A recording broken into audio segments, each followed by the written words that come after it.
a smile from you. There we go.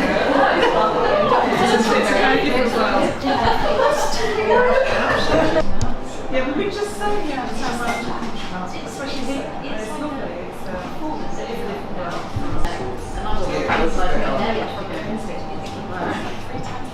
It's really tough because she said, because you know when you walk with that shop thing, they're checking if they can get that and they get it between. So welcome everybody to London Cheesemongers. It's a wonderful spot. We're thrilled. This is Colette and Diane from ALCS who have come to tell us how we can make more money from work we've already done. So I was told off for saying, well, not exactly told off, but reminded that it's not money for free. This is money that we're owed for work we've already done. So it's money that is ours, due to us. So we're Colette and Diane going to explain how and why.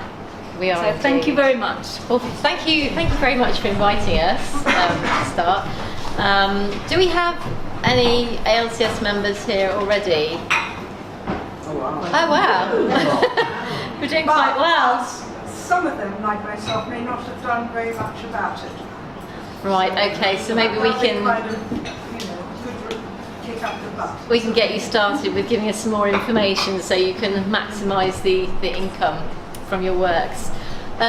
So Diane has handed out the presentation, so if you could just follow that, I'll go through as I turn the page if you do at the same time so we don't get lost.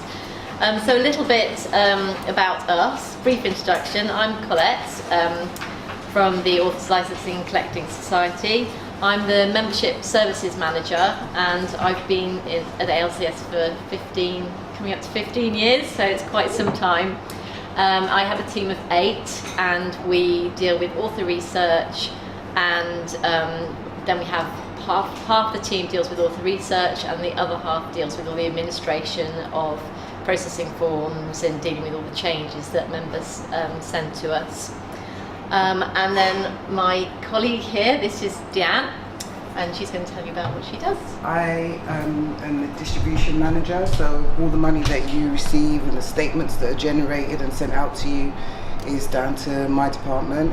It's a group of 7 of us, and we work through foreign PLR and work monies that we receive from the Copyright Licensing Agency, which pays out to members.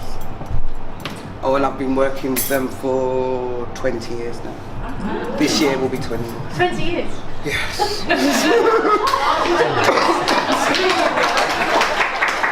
No, I don't look yeah, we have. Okay, so hopefully we'll be able to unravel some of the mysteries of ALCS about what we do, how we do it, and what's in it for you, really. I think we're going to do questions after you've had some food for thought. Excuse the pun. So if you can just, I mean, if you interrupt if you've got some, an itching question you'd like to ask, but otherwise we'll wait till after we've eaten. So over on page 3, who are we and what do we do? Well, we are a not-for-profit organisation and we have 99,120 members to date. So since this has been written, we've got another 120 members. We've been around since 1977, so 41 years this year. I won't go into the history. We do have some goodie bags for you to take away, and then there's a book, 40 Years of ALCS, and it gives you a very detailed history and all this kind of the sort of highlights of our history as well. That's if you're interested. During those 40 odd years, we've paid a total of £450 million to our members for the secondary usage of their works, such as photocopying, digital use, and overseas PLR, the main sources of income. But I'll come to that in a moment. The money comes from all over the world. We have agreements with over 55 different societies in 45 countries. We are open to all types of writer, so whether you are a fiction or a non-fiction writer, translator, adapter, etc. And our members live in 111 different countries. We also campaign and lobby on matters important to writers, and we do this on a national and international scale. So we have an all-party writers group, which ALCS helped to establish in 2007. We also lobby with other writers' organisations such as the Society of Authors, and on an international level we work with the International Authors Forum, where they discuss issues with other organisations worldwide, and there are 67 other societies there, so they meet in different places around the world.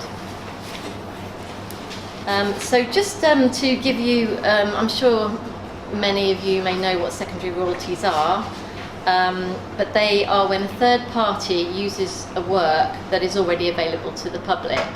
So where your publisher will deal for the sales of your work, we will deal with any additional uses of your work.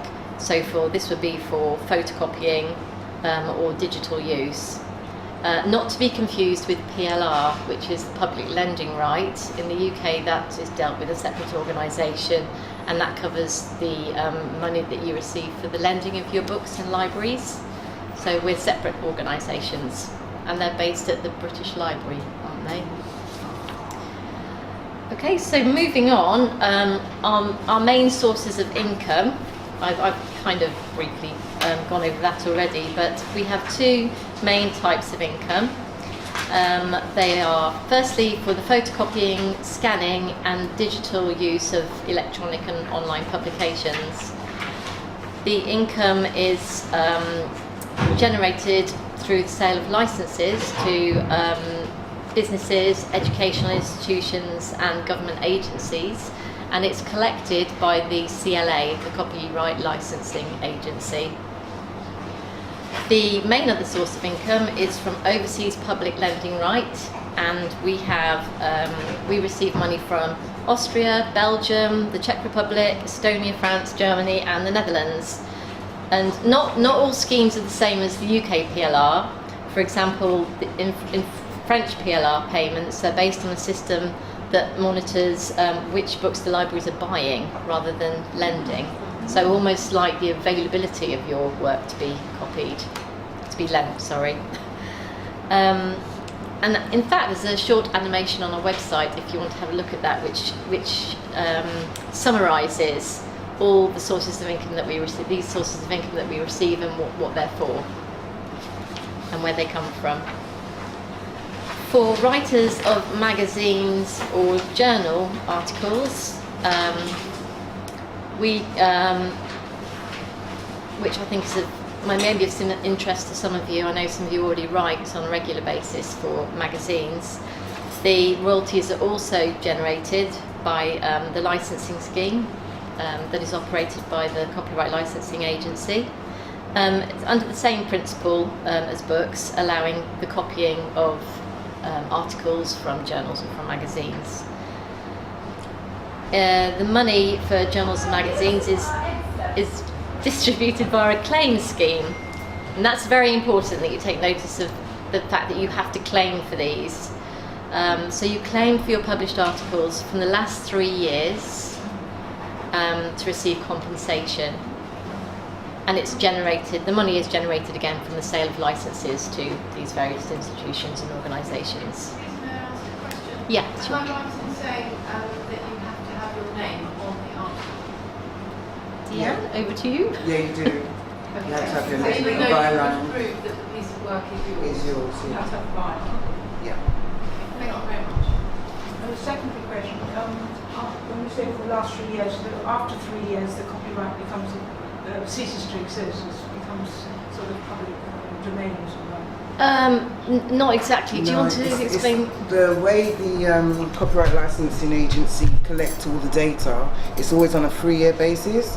So they'll take a sample of articles that have been photocopied in colleges, schools, libraries, and then they will just use that information for 3 years. So what we do is we tell everybody, claim from 2015 onwards, and you'll receive a payment for your 2015 articles for 3 years. So you'll get the larger sum of it, and then we break it down. Maybe you get. Article, say 10 years ago, which you knew It wouldn't generate count anymore. It's anything from 2015 onwards, because we always do it on a 3-year cycle. Okay. So it's from January 2015 to December 2017. And you need to get your claims for articles in by the 30th of November to ensure that they're all processed. Does it have to be work that you've been paid for? Or if you were contributing some content for a magazine that's a free magazine, or they just asked you to write it for them as a goodwill gesture? You can still claim for it, as long as Yeah. the thing is, they have to be UK magazines or journals, and they also have to. You also have to have a valid ISSN number, it's like an identifier for journals and magazines. The magazine would have to have one. Yeah, because the majority of the money that we have that's generated for journals and magazines has a valid ISSN number. So we always go against the ISSN number rather than saying, okay, you've written an article for, I don't know, sorry, God forbid, Woman's Own or something. And so then you'd have to, because Woman's Own has their own ISSN number, then you can register the article. And then that's it. Do free magazines often have ISN? Some of them do, but I mean, you can always call us up, and then we can always look on our database to find out whether we or would do it be have on the that. magazine itself? Or it would be on the magazine, but they do it in some kind of cryptic way, so sometimes you can't even read it. So, you know, if you obviously can't find it, it's either you contact the publishers and ask them, do you have a valid ISSN number? Or you call us, and then we can look on our database to see if we've got it. Right, I see. And then do they give you the money? Do they have to contact them for the money, or is it? No, because all the money is coming Okay. from the copyright licensing Right, agency, right, from the okay. licensing of people that have photocopied the works. Sorry, I'm new to this. No, that's that's fine, and we're running through it. We run through it quite quickly. So, but you know, please, you know, you're doing the right thing. Just ask all the questions that you like. Yeah. Right. Can I just ask something? So what if it was, if you wrote something for like a digital magazine based in the US, but then it was picked up by a syndicated service and was published in other parts of the world? It has to be UK published, doesn't It has to it? be UK published. So even it has if to be, Yeah. yeah. So I mean, it could be like a sister magazine, but it was produced in the UK. You could use that, right. or I can't think of one that's like that. What if it's a UK published book and it's translated? No, you could still. With books, it's different because the journals are on a claims basis, so you're actually claiming. With books, you can submit any book. It doesn't matter where it's published. It doesn't matter whether it's overseas.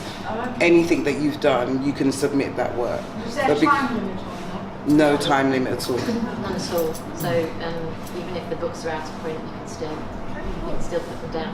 Yeah. Because they're still available. They're still out there. So yeah. And the books, sorry to interrupt, the books come with an ISBN. BN. That's right. Yeah, with the And the ISBN. magazines are an ISS. Yeah. Yeah. Are there any other permits? No, not I yet. don't think so. Just those two. And then if it's digital, how do you prove that? Is it done With through the websites? usually they have a spin-off which would be online, so they would give an ISSN number if it's like if you've got articles that you've written for online publications. Okay, so They someone's usually have written an an ISSN as article well. for Delicious magazine, which is a food magazine, Hmm. and the article's on their website. They would usually have, if they've got a paper copy of it, and then they have an online copy, they usually have a separate ISSN number for the online You copy. usually have a separate what, sorry? ISSN number. So you have to pay for both versions? At the moment, you have to choose which one you want to do. If it's the same article, you can't claim for the same article twice. It's either one or the other. Is one more lucrative than the other? I would at this moment in time I would go for the print one because more money is coming in for print rather than online versions, because we're only just starting to introduce online versions. More schools are starting to use more online stuff, so that's why I would say go for the print, because we don't have that much money coming in for online works at the moment. So I think just to point out the main difference between books and articles, for books the CLA are collecting the data of what's being copied. For magazines you have to submit a claim for the articles that you've written. Does that just about sum it up? And books, you just give the information about your book, the title and the ISBN number, and that's it. So Yeah, the title, the ISBN, Any other contributor? year, publisher. and you do the rest. Yeah. Okay, just to give you a feel, we're on slide 7 now, just so that you can keep up. To give you a feel for some money received by some of our members, here's the top 3. the top 3. It's not usually that much. But You already knew that. did you? Doesn't have a copy of the presentation. What's semiotic? That word semiotic. That's a good question. I did look it up actually. Semiotics. It's the study of signs or something like that.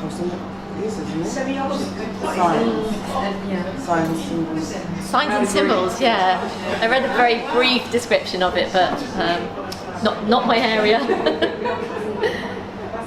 Yes, so typically it's a few £100 if you're not that prolific with your work, or if you've just got perhaps one work and it's not generating very much money. But then it can be up to 1,000. Just depends, especially with articles, because obviously the more articles you submit, the more money that's available. So if it was an article you wrote for a magazine, do you then have to work out how many copies of that particular magazine was sold? No. No, just how many words. Like just approximately Based on 10,000 words, or But yeah. for books, based on work, you yeah. have to work out how many. Nothing at all. Just add the book. Just the book So just do those and your words. contribution for it, There's yeah. still lots of words in it.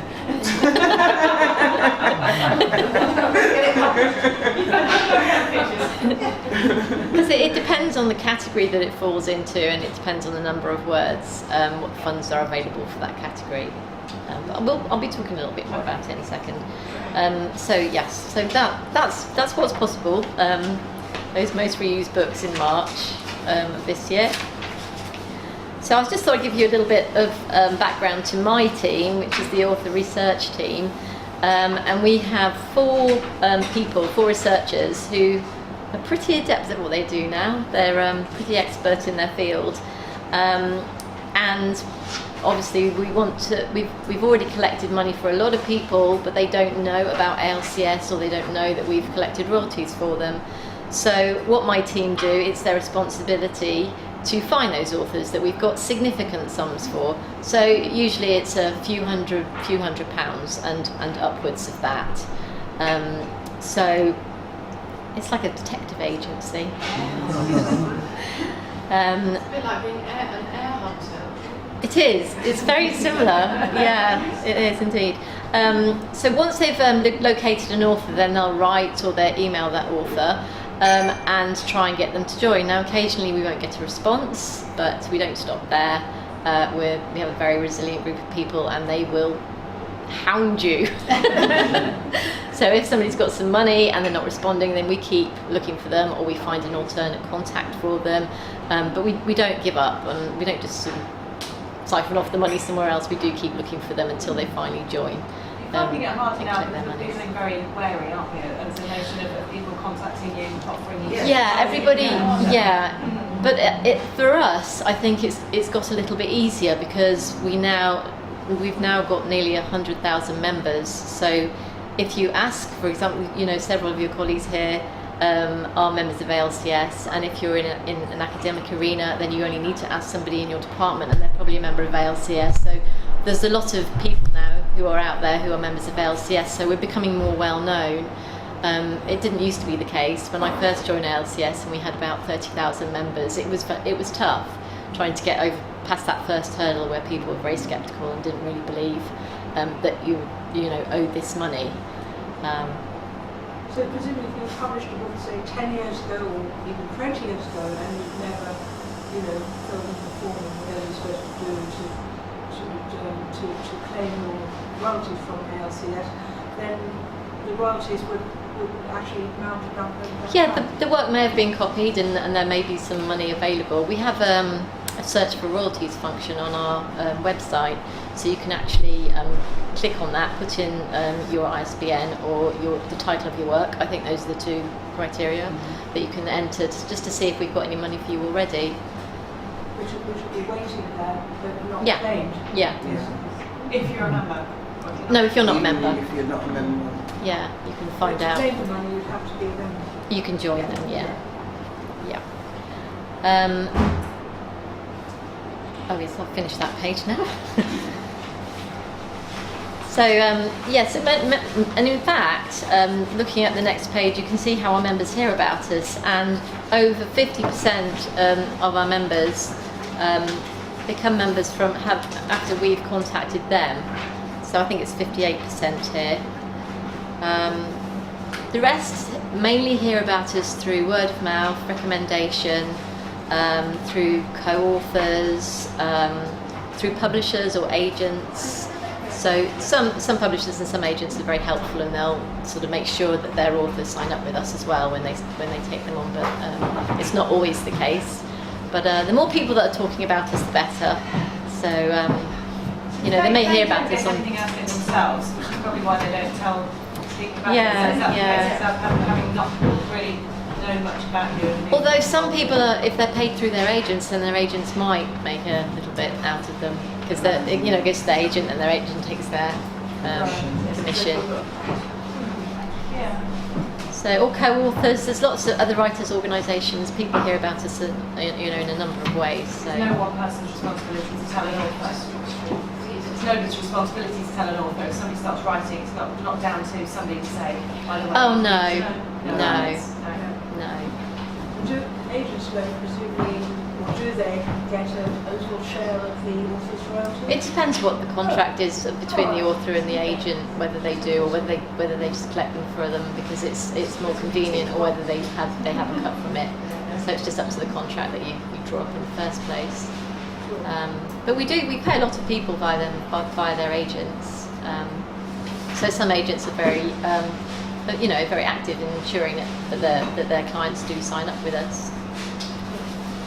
And just to show you where we're headed, I previously mentioned that we have a membership of just over 99,000 now, and we're aiming to reach 100,000 by the end of this financial year. But we're a little bit ahead of target, so hopefully we might do it by Christmas. That's the aim. So just a little bit, we've probably covered most of the stuff about articles, the criteria and claims now, but we'll just go over it again because it's quite useful if you're not familiar. So we make payments for articles published in UK magazines or journals over the last 3 years. They're usually received by payments received by members for articles which are available to copy rather than having actually been copied. Journals and magazines are categorised by subject matter, with the fund being available for each category. So when you submit your claim for your article, it will be put into a certain category and there'll be a fund available, which is worked out how it will then be split up between all the authors in that category. And again, I'll just say 30th of November, that's the close date. So, down to the nitty-gritty. The cost of membership. So hopefully it's quite good value for money. Lifetime membership is £36, and you don't have to actually pay up front for this. It's deducted from your first royalty payment, so you're not actually shelling out any money at all until you get paid. We're a not-for-profit organisation, so the running costs of our company are covered by a 9.5% commission that we charge on all monies that are paid out to our members. Also, if you're a member of any of the other writers' organisations that you see listed here, then the initial fee is waived. They get free membership.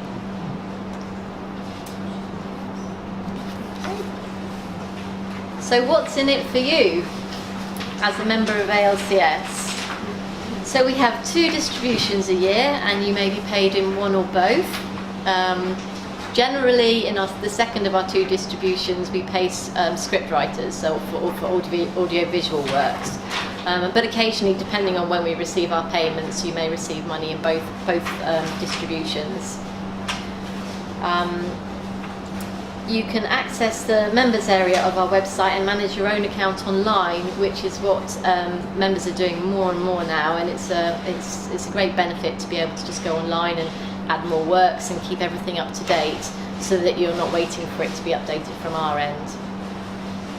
You are invited to the ALCS events that may take place in your area, or to events such as our AGM, which are always nice little networking social events as well.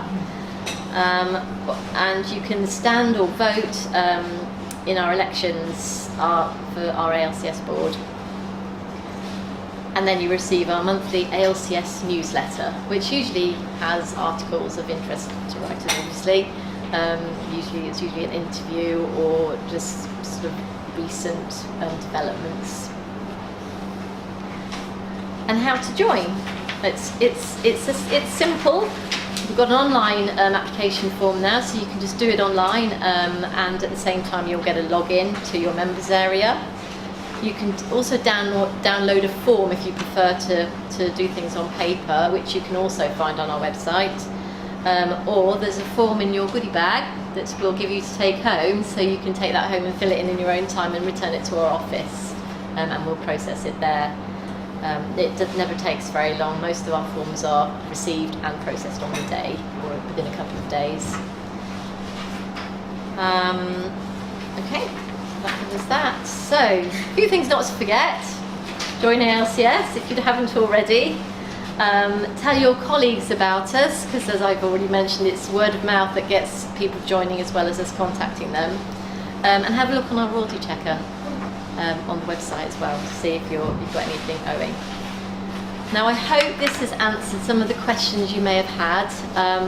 We're going to break now, so you'll have a chance to taste these wonderful cheeses and this fine wine while you think over or have another read of what we've said, and then you can ask us more questions after that. Thank you very much. One or two now? Yes. Lovely. Thank you. Sorry, I interrupted you. Thank you. No, that's all right. Thank you very much for having us. I can recall having joined a very long time ago. I can recall receiving a photocopying fee from an article I wrote in the Financial Times, as I said, a long time ago. And it was great to get it. It was a bit strange because it was, yeah, that's right. It was something to do with photocopying, so that was quite straightforward. And then there was another payment I think I received, which was money that was unclaimed from photocopying fees paid, but nobody somehow there was an excess of money and it was distributed. Oh, miscellaneous fees. Sorry? Would that be the miscellaneous fees? Yes, that's right. Yeah. The money that you received for the Financial Times, the newspaper, was when, God, it must have been over about 10 years ago. Yeah. We received some money, a bulk amount of money from Belgium for UK authors who had written in UK newspapers or anything like that. So we had that money, so we distributed it amongst all our members. So that's why we only accepted newspapers at that time, because we had money for newspapers. The miscellaneous monies that you referred to, what happens is sometimes we receive money from organisations where they don't send us any data, they don't give us any information about where it's been, what's been photocopied, how many times it was photocopied. So what we tend to do is we split that money amongst all members who have claimed for an article. So sometimes even if you haven't received money for your actual book, in the March distribution, you might receive like 100 and usually between 90 and 120 pounds, which is miscellaneous money which you receive because you have a book registered on the account. So like when you see your statement, sometimes you'll see the statement just saying miscellaneous fees 120 pounds, and that's all you've received.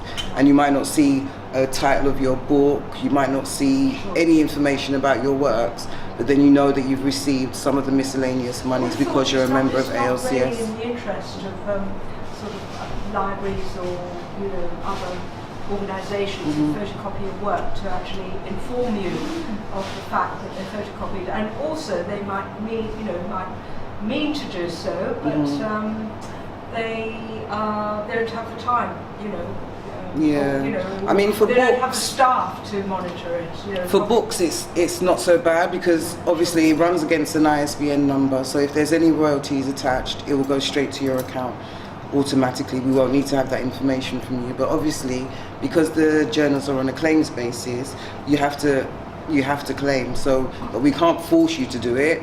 It's if you want the money, then you need to actually put in the claim. We can't actually do anything about that. So so sometimes you just have to do a bit of admin. Can I ask a question about scripts? You mentioned scripts. Could you define scripts, please? Any of the written content, any written content could be for a documentary, could be for a soap, it could be for a mini series, it could be for a film. As long as you've written the content of it, then you'd receive something for that.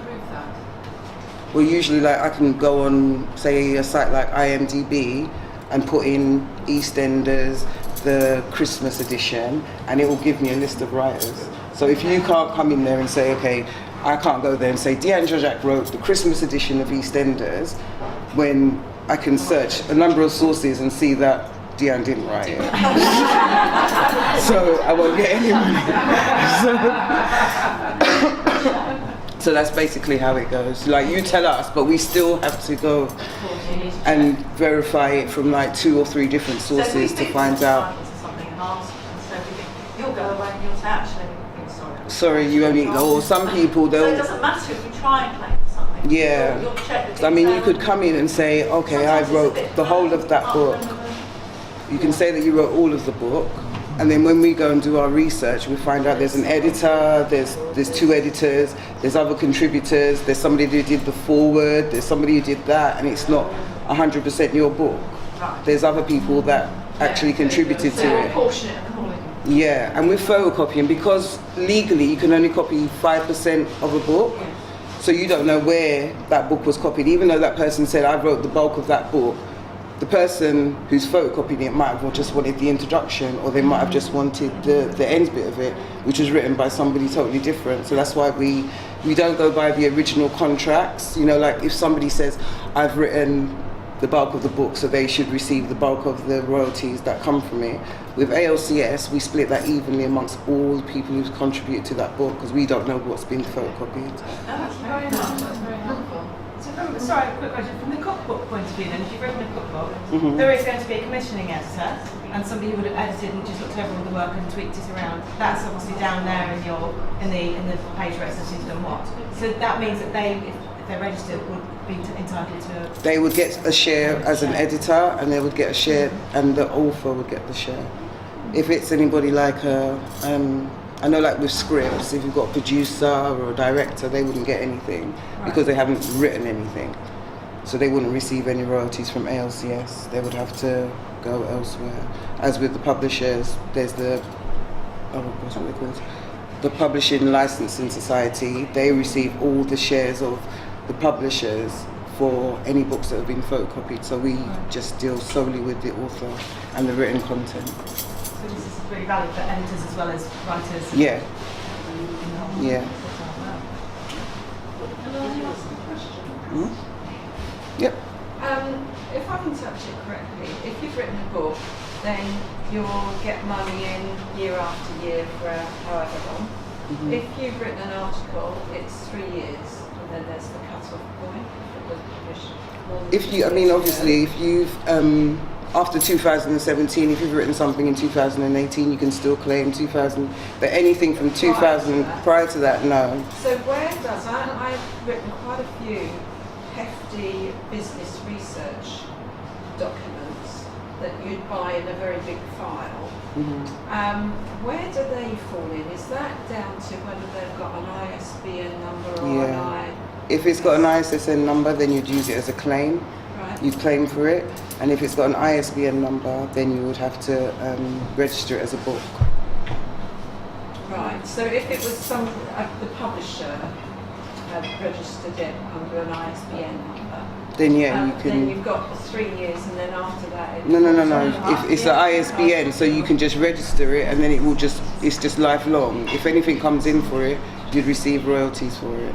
Right. If it was a journal and you'd written it in 2015, when 2018 came along, because I think it's easy to explain it.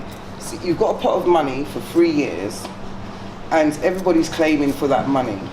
So when you get to the end of that 3 years, there's no money left. Yeah. So obviously you can't claim for something where there's no money. Yeah. So that's why we have that cut-off point. So from 2015 to 2017, it will shift along 3 years. So where it comes to books, what is that? Books, the ISBN number. So if it's got an ISBN number, because I noticed that these have dropped off from my account. So if it's got an ISBN number, it should go on indefinitely. Yes. If it's got an SN number. I mean, you can continue. Obviously, you might be still writing for that journal or that magazine, so it could go on till 18, 19, 20, 21, Right.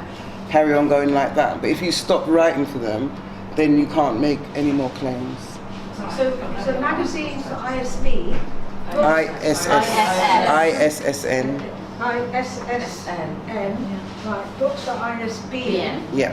Yeah, okay. And digital ISSN again, or? They would have an ISSN or an ISBN, depending on if it's a book, online book, or if it's an online magazine. Right, thank you.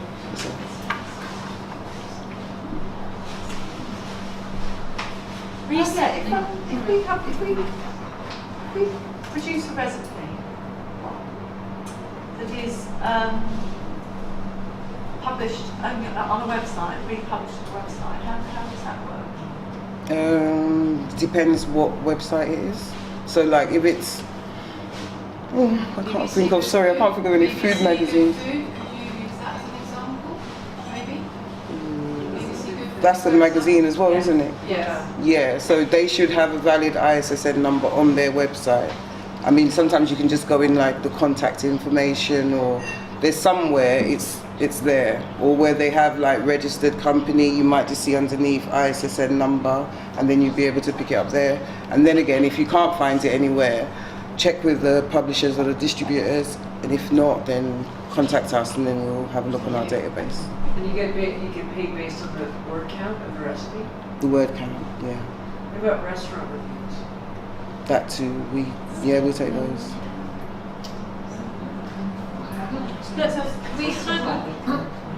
We were asked to supply details of visual contributions recently. Ah, right, yeah, that's what I was That's just a now new into. one. That's a new one. Yeah, I don't really understand how it works, so tell us.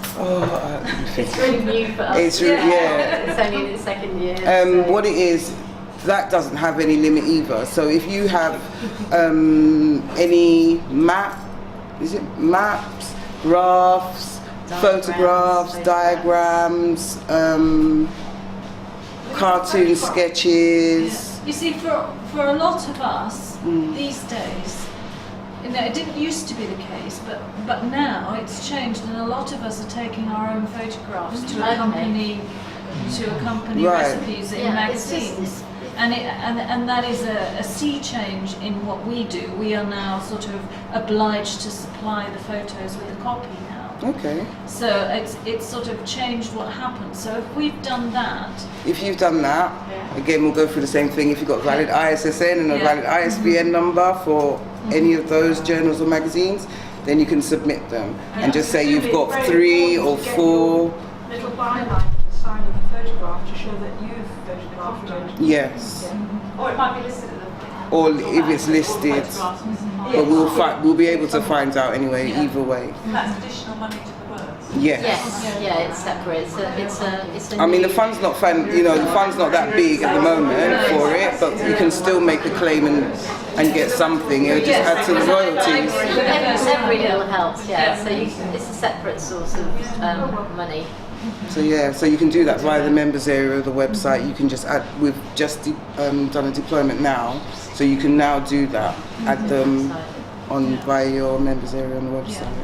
Is there anybody on hand if you? I will become a member after tonight, definitely. Yay. But that would be able to hold your hand a little through. You know, you're on there and you're trying to work out what to do. Do you have a sort of? Oh yeah. Oh yeah, you just ring the membership department, all the distributions department. Yes. And I second that, I absolutely. probably 10 times. And I don't mind saying you're always absolutely fantastic. You don't treat me like an idiot, and which is what I've been feeling for this subject. And you've always been fantastic, all of you. I've never had anybody. But it's not a straightforward subject area No, at it's all. not. It's very complex and there's a lot involved. So And no one tells us in our industry about you. And I think that we're all feeling thrilled that you're here. Because we should be told about you. And if you're a first-time author, yeah, no one's got a clue Yeah. what it is. yeah. Well, it's not against their interest, and this is why when we've had problems, when members have had problems and have had contradictory advice from their publishers who have actually said, oh, you don't need to claim that, we do that, that's entirely wrong. And you also have to remember that if you've got a book that for which you received a flat fee, but you've got your name on it, you've asserted your moral right, you can still claim for that book in a way that you wouldn't get royalties from because you've had a flat fee, so you don't get royalties from the publisher, but you can have your ALCS royalties. And I think that's where people have not realised that they're entitled to claim, and in actual fact, in some cases have been given the wrong advice from their own publisher. Yes, because I think with the flat fee, my assumption always there was you sold the content of the book for that fee, and because you were never going to see any royalties for it. Therefore, that was the end of your benefit from it. But I think go what back and that's not. it makes it very clear that you must always push to have your name on your Yes, book. Yeah. I mean that is absolutely the crucial point, is to get yourself identified, assert your moral rights, and don't be bullied out of them. So these poor ghostwriters who've written books for top chefs can't get any money.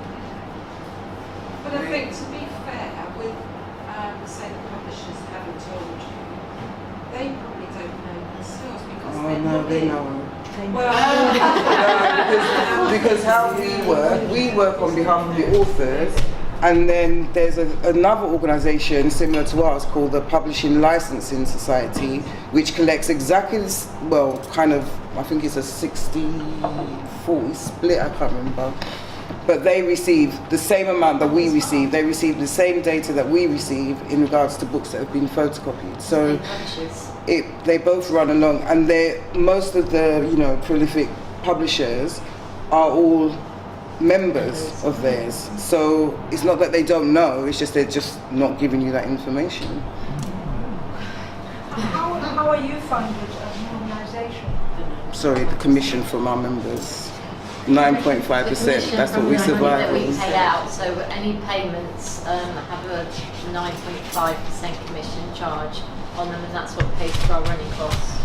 And we don't make any profit, we're not a profit organisation. But obviously you have to. We need to pay the running costs and the staff. As much as we'd love to do it for free. No, of course not. You wouldn't do it for free. Exactly. This cheese is The cheese is calling, I think, yeah. Cheese is calling. Well, can we call Jared to tell us about the cheese? Tell us all about the cheese. Okay.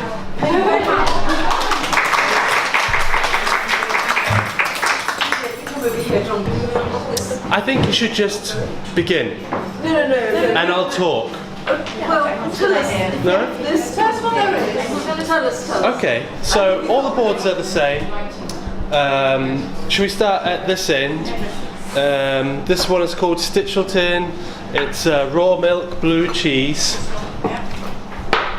made by Joe Schneider in Nottinghamshire on the Welbeck estate. If anyone knows where that is, lovely estate in the north. Everything I put out tonight for me is of particular interest or particular deliciousness. Everything I think at the moment is just like I want to eat all of these things myself. So I think maybe a little bit of an interesting a bit of information about Stitchelton is Can you spell that it? Sorry. spell it Yeah. STICHELTON. Okay, Yeah, which is Nottinghamshire, Welbeck estate. So Nottinghamshire is one of the 3 counties that Stilton, being a protected PDO cheese in this country, comes from. One of those 3 counties. Nottinghamshire is one. Well, no. Short answer, no. Stilton is a protected cheese, and in order to use the brand or the name, you adhere to the rules of the PDO. Pasteurization is one of those rules. Yes, so Stilton cheese is a pasteurized milk cheese now, but it wasn't always a pasteurized milk cheese. They only brought pasteurization into the PDO in the late 80s, 88, 89, I think. So before then, it would always have been a raw milk cheese, just like this cheese here. Stitchelton is an ye olde name for the town of Stilton, I believe, which is not somewhere where Stilton is produced, actually. It's just a town called Stilton. Stilton is not produced there or anywhere near there, in fact. Although they did apply to have the town or that area of Stilton included in the PDO, but it was actually denied. I believe, or it's believed that actually Stilton got its name from probably it was a location en route between Leicestershire, Nottinghamshire, Derbyshire and Market, probably being London, where the carriages would have stopped on their way. That's probably how it got its name, but it's not where Stilton is produced, and it never was, and it still isn't, basically. So this is a raw milk Stilton cheese recipe. Not allowed to be called Stilton, but Stilton wasn't always pasteurized. So I ask you, which is the more traditional cheese? Is it Stitchelton or is it Stilton? I'll leave it up to you. Stitchelton raw and pasteurised. That's right, pasteurized milk. It's The blue on the this end of the board. You can eat the rind on Stilton. But it's kind of like an individual thing. Have a little go. These rinds are a little bit dusty, so they'll have loads of flavour. It's completely up to you whether you want to eat it or not. Maybe give it a little go. It's quite interesting to taste. Okay, moving towards me. This is a French cheese from the Auvergne. It's called Cantal. It tastes... It's a huge cheese. They're kind of 40 plus kilo cheeses, and it has a huge character and flavour, I think, as well. Sorry, can you spell that one as well? Cantal. Why do I like this? I really like this cheese. I think it tastes, like I said, it's got a huge, big character. I also really like, this is made with milk, raw milk, again unpasteurized, from the Salaires breed of cow, which is a very old, very traditional breed of cow. It's also I think, especially in these kind of animal welfare is it's always important. I think it's always been important, but never more so than right now. So a Salers cow is only ever milked with its calf. So basically the farmer or the producer is always sharing the milk with the calf. The calf will begin to feed, and then it will be taken off and tethered to the mother's leg. So the mother is relaxed, the calf is always there, and then the farmer can have their little bit of milk. It's just quite an interesting practice that is still very much happening today. Again, the rind on that is edible, but they're often very wild because the cheeses are so big and they're a natural rind, and because they're so big, they're often matured for quite a long time, so the rinds inevitably end up being quite wild. And you can see there on maybe some of the pieces, a little bit of moisture perhaps got through the rind, and there's probably a little bit of discolouring. I mean, it's unintentional, but it's quite natural, especially when you're trying to mature a cheese with a natural rind as big as that. How many months is this one? That's a good question. That's probably going to be, these aren't actually even that old. No. They're probably about 18 months. Yeah. And if you do see any of those like a little bruisey bit on there, I mean, you can eat it, but it's probably not going to taste very fun. So, okay, again, next one moving towards me. This one is called St. James. This is a used milk cheese made by Martin Gott in sheep's milk. A lady sheep. That's right. EWE. On the Holker estate, in the Lakes District on the other side of Cartmel. If anyone been up to Cartmel, where sticky toffee puddings apparently originated, just on the other side of that village there. It's used milk, it's raw milk again. It has a washed rind.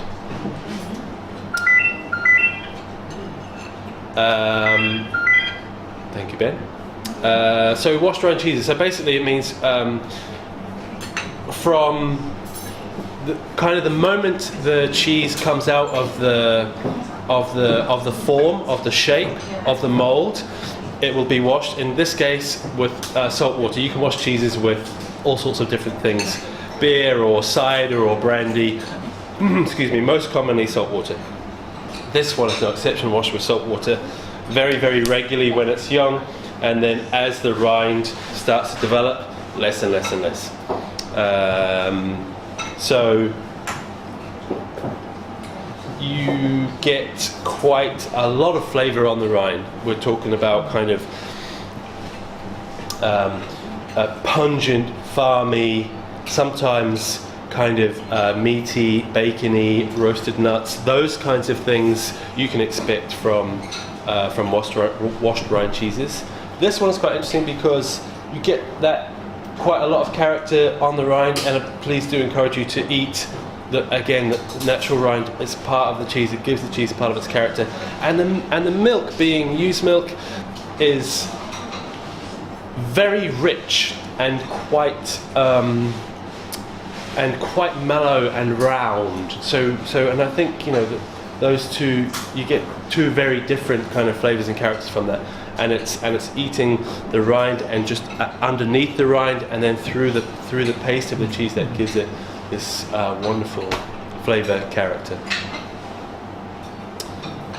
Sorry, you said that beer or brandy? Brine. This one is just washed with brine, but you can wash cheeses with all sorts of things. And the idea is to give them more flavour. flavour in the body. Exactly, yeah. And presumably it softens the rind to make it. Well, yeah, it still works like a mold ripened cheese, so that the cheese will ripen from the rind, from the outside in and through. Yep. So, like the next cheese, mold ripened. This is a brie. This is a brie recipe. Sorry, can you say the name again? Sorry. The last one is called Baron Bigod. Can you spell that? A Baron Yeah. Bigod. Yep, Bigod. They wanted to make exactly a brie de meaux recipe, like down to every detail. They even bought some Montbéliard breed of cows, which is the traditional breed to introduce into their herd. So every detail about this is brie. It's a brie recipe. Except it's made in Suffolk. In Suffolk? Yeah, Suffolk. Yeah. It's absolutely They are so great. The farm is so great. The milk quality is absolutely always amazing. I mean, they haven't, in the world of cheese, they haven't really been making cheese for that long, but it's probably 6 years, I would say, at least, which isn't a very long time. It takes a long time to perfect a cheese like this. The milk quality, they've always had amazing quality milk. So straight away, the flavour has always been absolutely fantastic. Getting the textures and the rind formation right, well, all still in development. Still working on that. Cow's milk, yeah, unpasteurised milk again. They're quite fat cheeses, so there's a little bit of, just a little streak of chalk line through the centre, which actually, certainly if you're talking to a camembert producer, it's actually quite nice. It's perfect because there's so much rich, big, and sometimes these kind of vegetal, cabbagey, mushroomy, truffly flavours, that actually that little bit of unbroken down centre provides a nice little bit of acidity to kind of balance things out a little bit, so it's not all one massive flavour.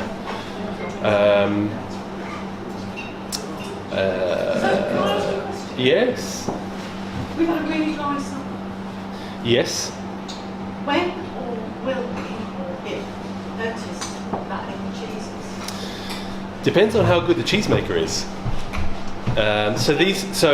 So we specialise in traditional cheese. In most cases, this means that it's a farm. They're farmers. They're growing grass, kind of essentially. They're milking their own animals. They're adding value to the milk by making it into cheese. And that association between the making of the cheesemaker, and the milking parlour and the herdsman and the farm, because they're all right there in one place. So they're all, you can look out the part of the make room, and you can see what's going on outside. You can see what's happening on the farm. You talk to the herdsman about what's happening in the various fields. We're moving the cows around. We're doing this. They're inside. They're outside. Exactly. These things inevitably have a huge effect on the milk and what the milk will do. Therefore, the cheesemaker needs to know what's happening with the milk, so that they can tiny little, seemingly insignificant details in the make can help produce a consistent quality. Yes, because that's the issue, isn't it? It's bad enough spring, summer. That's right. Yeah. So then you throw in a really dry stuff. That's right. Because when you buy your cheese, you want it to buy the same taste and texture. Yeah. Which, it's a natural product. Yeah. So there's some variation. That's right. But you want, if this is your degree of quality from terrible to amazing, you always want yours to be, there, but they will when you make cheese like this, literally as a human, with your hands and your eyes and your brain, it's not mechanized. You're making adjustments that you based on and a little bit of experience and things. There's going to be variation. As long as that variation kind of stays within, your band of quality up here, wonderful. I mean, this is why I love cheese like this, because every time I go to Baron by God, I'm like, oh, it's very different.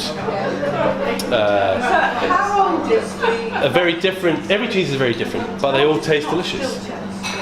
Sorry? How old is the Stilton? They are, so another thing with Stilton is when you make Stilton is sometimes made to be easily recognizable.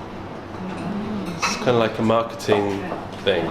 And blue cheeses are, where do I start? I could talk about this for a long time, so please tell me to shush if I start rambling.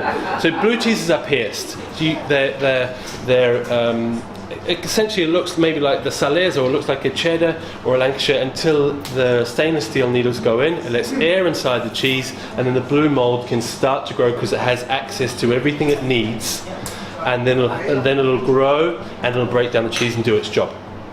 If you pierce the cheese lots and lots and lots, you get lots of bluing really quickly, and it's ready to go, and you can send it out. But that doesn't necessarily. So then inevitably all you get when you taste it is loads of blue and not much else. It's kind of like very one-dimensional. So, Joe and the team, they're looking to produce a cheese with balance, that where you can taste the quality of the milk, and you also get the flavour from the bluing, and it's also doing its job of breaking down the texture a little bit. So they're piercing twice, and they're always playing with their machine. So you can take needles out and put them in. So how much piercing? And they're always playing around with that too. How long are they left here? It's a scary looking machine. It just goes left. That's it. And then you put another cheese in. So there's a wonderful absence of soapiness in that blue, and there's so many blue cheeses that have got that kind of really. How do you avoid?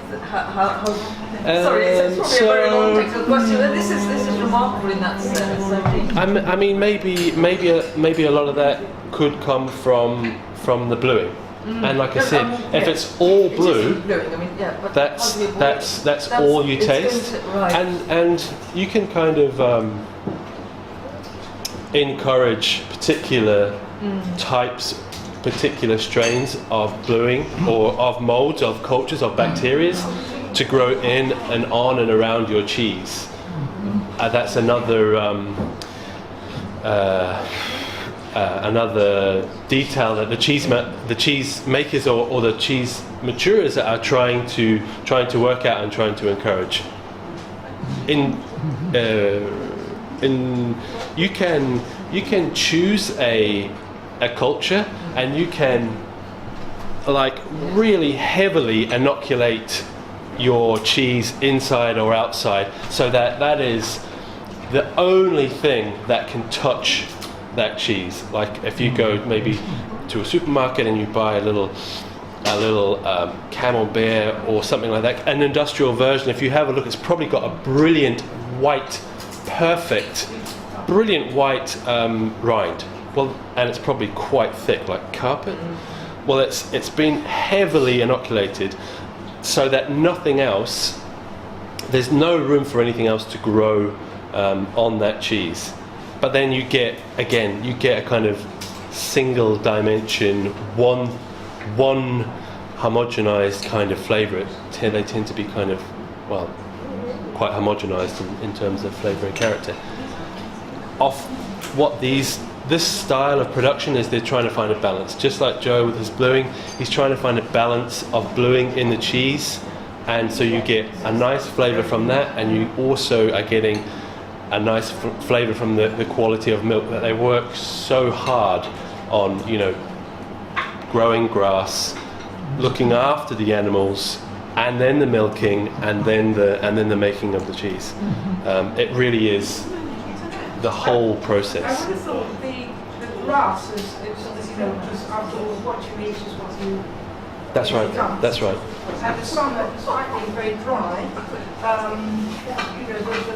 quality of the grass when it did rain must have been fantastic. So Yeah. So that I don't know to what extent it's farmers another- had to feed their cows hay because there wasn't enough water and the grass dried and it can be a huge issue, and I think that Stichelton used to be organically certified by the Soil Association. They had certification, from pretty much from the get-go. But I think 2 or maybe 3 years ago, they dropped the certification because most of the reason I think was because they were having milk quality issues. And they believe that they believe part of that was down to the fact that they had a very bad summer. They weren't able to produce enough of their own feed for the winter months, and the certification forced them to buy feed that adhered to the rules of the certification, organic standards, whatever. And it is their opinion that the feed was, not only was it very expensive, but the quality wasn't actually very good, and it had a negative effect on the milk and therefore the cheese. So basically they didn't have enough control over basically caring for and feeding their animals, which had a negative knock-on effect. Although maybe doesn't quite look like they're still quite white on the rind, but it's very early in the season, and their maturation rooms will having had no cheese in for quite a few months, will basically be dead of natural floras and bacteria. So early in the season, the cheese tend to be quite milky and mellow, especially on the rind. And later in the season, when the rooms are kind of buzzing with more flora, the rinds get a little bit more action on them, and they tend to start tasting a bit bigger and a bit more farmy.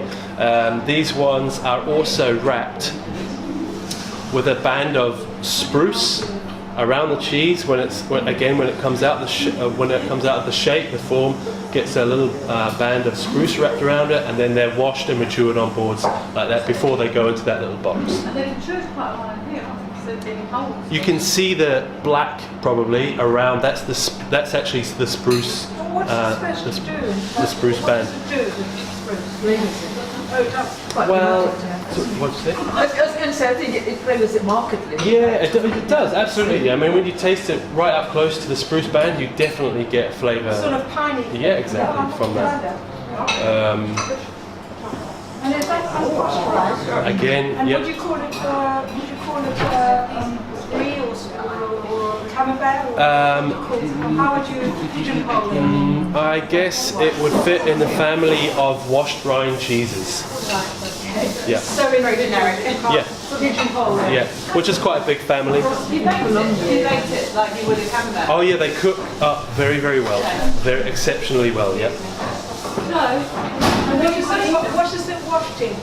Again, salt water. Salt, right. Yes. Come here and find a beautiful cheese. How do you store it when you get it on time? So, well, our suggestion to all our customers: buy what you can eat in. Yeah, ideally. I mean, it's not always convenient for people to come to the local cheese shop twice a week. I mean, most. Even if you bought the whole box. With these, so it depends on the ripeness. Some of the cheeses we've had in so far this season, which we're only kind of 2 weeks into the season, have already been quite liquid. So when you sell it, you'll say you use it. yeah, well, I would be saying, okay, so when are you going to eat this? How soon and how fast are you going to eat this? You know, and if they say, well, I'm not going to eat it for another 3 weeks, then I'd be like that. Well, don't take this. Can you come back or maybe we want to sell you something else, because that's a very long time to keep almost any cheese, really.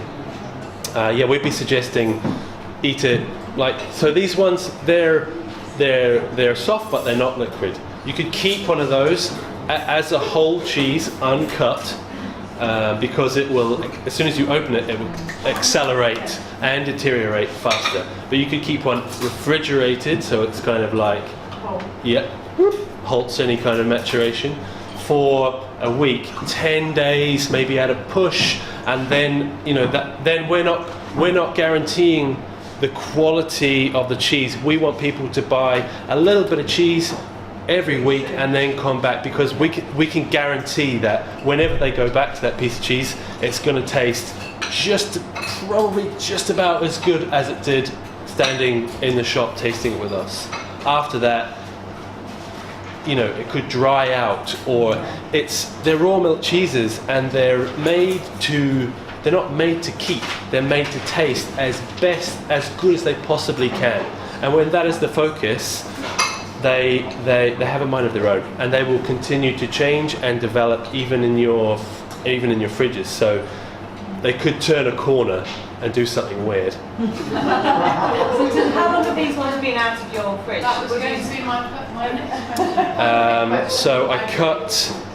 Everything. Well, so everything on the board has been on the shop floor for all day, but that's temperature controlled down there. So it's about 11, 12 degrees. It's kind of like maturation temperature. The cheese is like, yes, this is perfect for me. Thank you very much. Hopefully, and then I cut them at 5:30. I cut those cheeses and put them out on the board, and then they've kind of been sitting on the table for an hour and a half.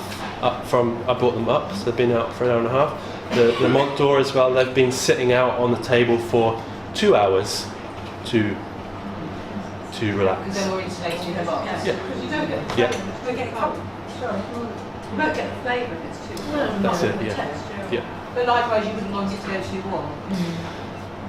I mean, once it's in your possession, once it's in my possession, I do what I like. You know what I mean? I'll leave it out for 3 days before I eat it, if that's what I want.